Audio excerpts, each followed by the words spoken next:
Siddharth Bhatia, the chair of the session, is the founding editor of TheWire.in. On a Sunday afternoon, this kind of audience sitting here listening patiently to speakers, I think this is much more than a beacon of hope.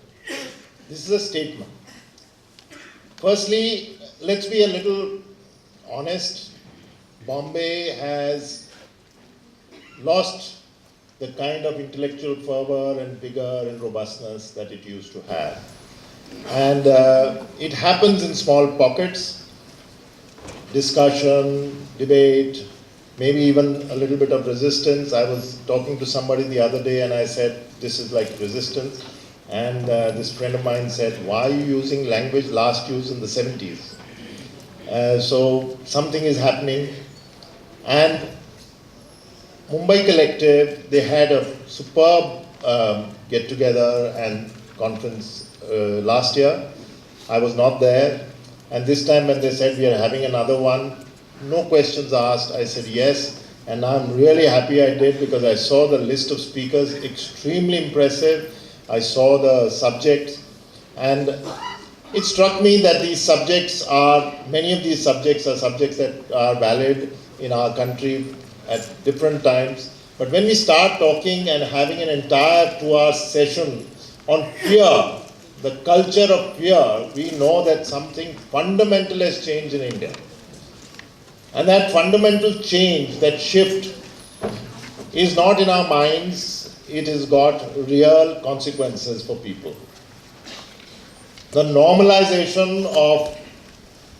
attempt at normalization of some of those things that are happening, I'm afraid the media has completely lost its moral compass, its professional compass.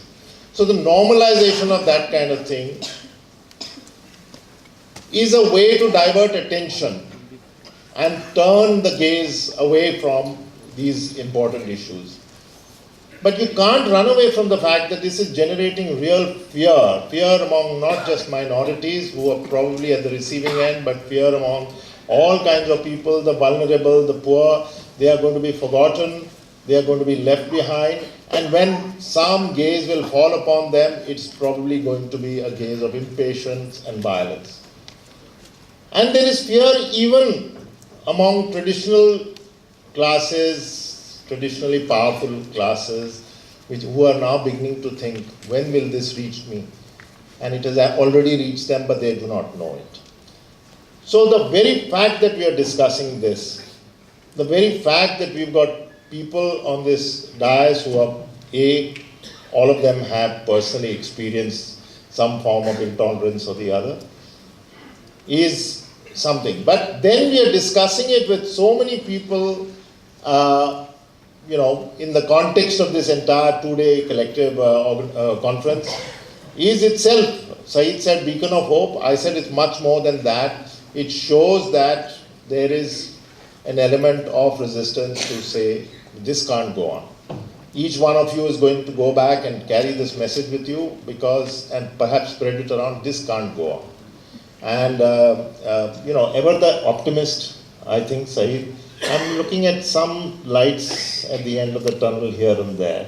But of course, one must not overdo that.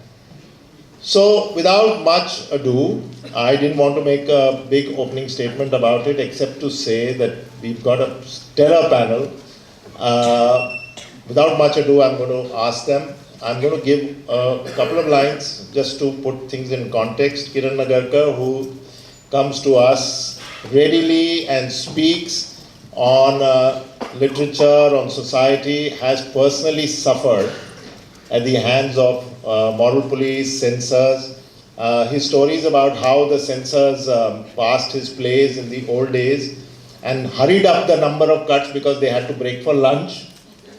The banality, the ridiculousness of it all, but what he must have gone through when people said to him, no, your play cannot be shown, your book has to be withdrawn. Nanta Das, much more than, just making films or acting in them, has also been at the receiving end. Firak was a movie much before its time, but it made that important statement at a time when these statements were not being made. If we think that, things have become bad now, it doesn't mean that the earlier things were great. Relatively speaking, things were better, but there were intolerant elements even then. And if I may say so, intolerable elements. So she has personally seen it and suffered, but she has fought them back and obviously now has developed. Nandita, you must have developed a certain kind of thick skin, so you have to talk about that. And Mihir, as somebody said, Bombay's favorite lawyer, always ready to take up the lost cause, and some mostly winning them.